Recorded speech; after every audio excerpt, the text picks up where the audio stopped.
March 6, 1944, 23,000 feet over Nazi Germany.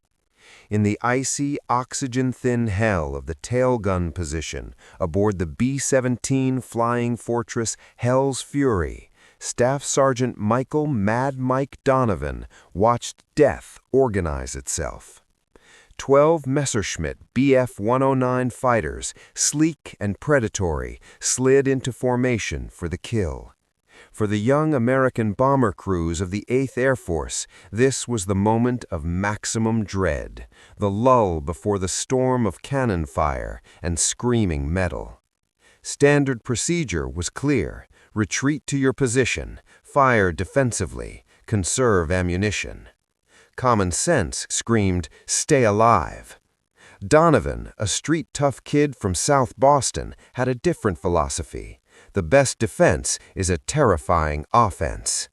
In the next 4 minutes, Donovan would defy every rule, expend every bullet, and perform an act of such audacious aggression that it would rewrite the tactics of aerial combat. 12 German fighters would fall from the sky, 0 American casualties, and every bomber-gunner in Europe would learn a new doctrine, born not in a general's war room, but in the desperate frozen cockpit of a tail gunner.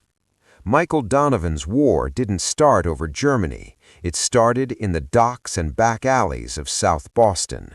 Survival there meant hitting first and hitting hard. His father worked the waterfront. His brother was a Golden Gloves boxer. Mike learned early, waiting gets you hurt. Action keeps you breathing. By 17, he'd been in over 30 street fights. He lost only 4. His mistake? He'd started those too late. When Pearl Harbor was attacked, Donovan didn't just enlist in the Army Air Forces. He demanded a spot in gunnery school. Evaluators wanted him for ground crew. He was too aggressive, too reckless, they said. His response became legend among his classmates. Dead gunners don't shoot back. Live ones do. He graduated 3rd in his class, not for his pinpoint accuracy, but for his blinding speed. While others waited for targets to enter their kill zone, Donovan's eyes were already there, hunting. He didn't see a defensive position. He saw a hunter's blind. In March 1944, he was assigned to the 390th Bombardment Group in England. His new plane, Hell's Fury, already had a cursed reputation. Its previous tail gunner had survived 2 near-catastrophic engagements and requested an immediate transfer. "That position's cursed," he told the crew chief. "The next man dies there." Donovan volunteered.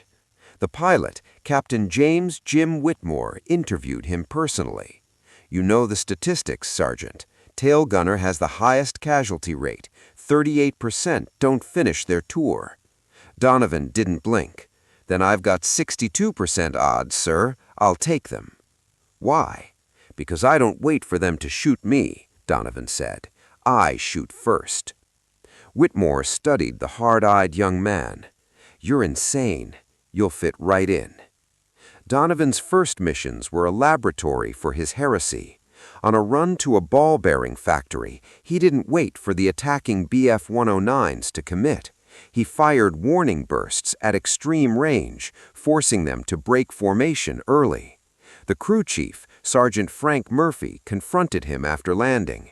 "You fired 1,600 rounds. The standard load is 2,000. You used 80% of your ammo on one mission."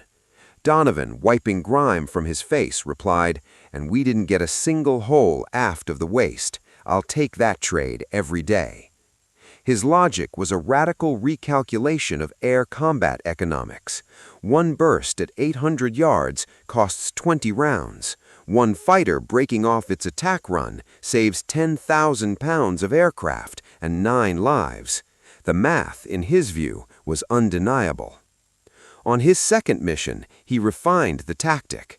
As 2 109s dove in from the 6 o'clock high position, standard doctrine said to track the lead fighter. Donovan instead targeted the wingman.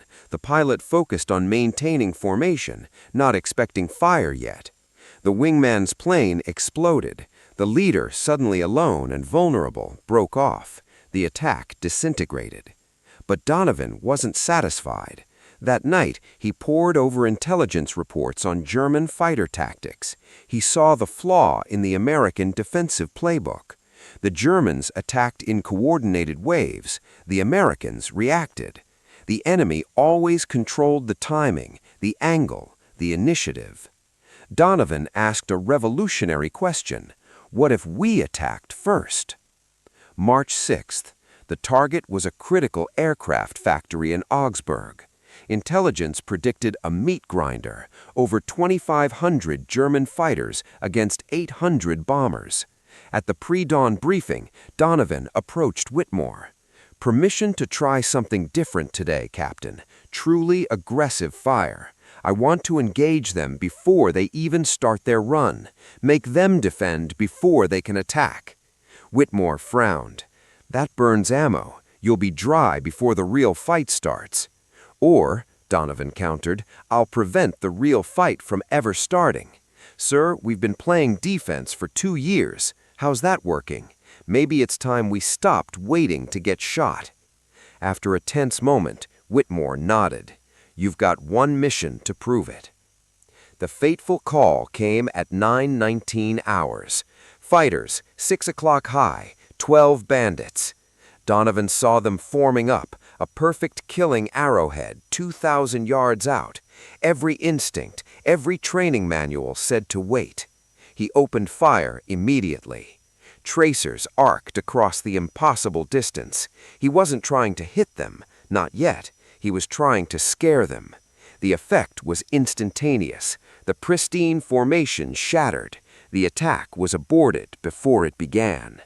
What followed was a masterclass in psychological warfare and ruthless efficiency. Donovan used short, intimidating bursts to keep the fighters hesitant. He let a brave veteran close in, then annihilated him with a concentrated stream of fire. When the Germans split to attack from 2 sides, he didn't panic. He called to his waist gunners, "You take 7 o'clock. I'm holding 6. He focused his entire world on one sector, trusting his crew, and destroyed 3 more fighters in 30 seconds. The Germans retreated, but they returned with reinforcements, 48 fighters in total, a full gruppa. Hell's Fury, slightly separated from the main formation, was alone. Donovan had 380 rounds left. The math was catastrophic, so he changed the equation. "Captain," he said over the intercom, "permission to attack." "Attack?" Whitmore's voice was incredulous. "They're forming up. It's when they're most coordinated and most vulnerable. If I hit the heart of their formation now, I can scatter them." With approval, Donovan did the unthinkable. He poured 200 rounds not into a plane, but into the center of the enemy swarm. The result was chaos. A 109 caught fire. 2 others collided, evading. The mighty formation disintegrated into a confused mob. The Germans launched a final wild swarm. Donovan fought with mechanical precision, but his guns finally fell silent. He was out of ammunition. 27 fighters remained. They slid into the perfect kill position, directly behind the defenseless tail. They moved in for the execution. Donovan had one weapon left, his reputation. He traversed his empty guns, tracking the lead fighter with perfect, menacing discipline. The German pilot saw those twin 50-caliber barrels locked on his cockpit. His mind, wired by the carnage of the last hour, screamed a warning. He broke hard right. The formation, leaderless, followed. They flew away, defeated not by bullets, but by the phantom threat of the man in the tail. Hell's Fury landed, a shattered but flying testament. The count, 12 confirmed kills, 4 probables, 3 damaged, all in 4 minutes of combat. The story spread like wildfire. Within days, Major General Frederick Anderson, commander of the 8th Air Force Bomber Command, stood before Donovan. "Can you teach this?" he asked. "Not for everyone, sir. You need men who think like hunters, who see opportunity, not just threat. Find them, Anderson ordered. Your crew is safe. Now go save the rest.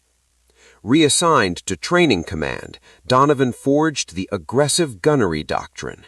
Its principles were revolutionary. Seize the initiative, attack during the enemy's formation phase, wage psychological war. Your first burst is for intimidation, to sow doubt and hesitation. Focus fire. When overwhelmed, own one sector completely. Trust your crew. Economy through aggression. Spending 30 rounds to break up an attack is cheaper than 300 rounds in a desperate dogfight.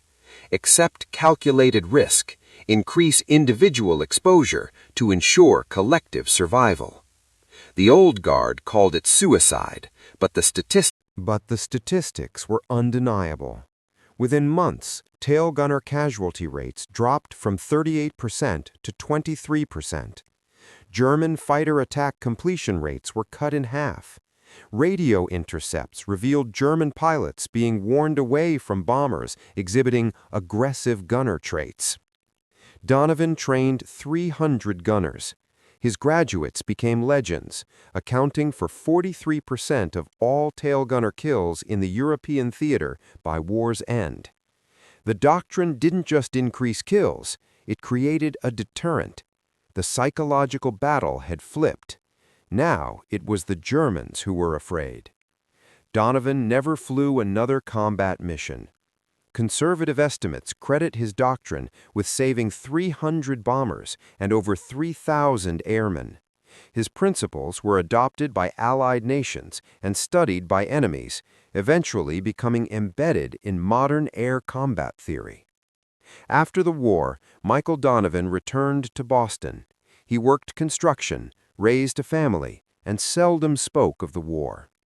When he died in 1998 at age 76, his Boston Globe obituary was brief: a Distinguished Service Cross, a family man, a veteran who developed new tactics.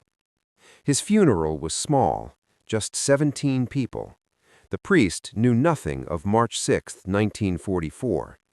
But the night before, in a South Boston bar, the old gunners, his gunners, had gathered.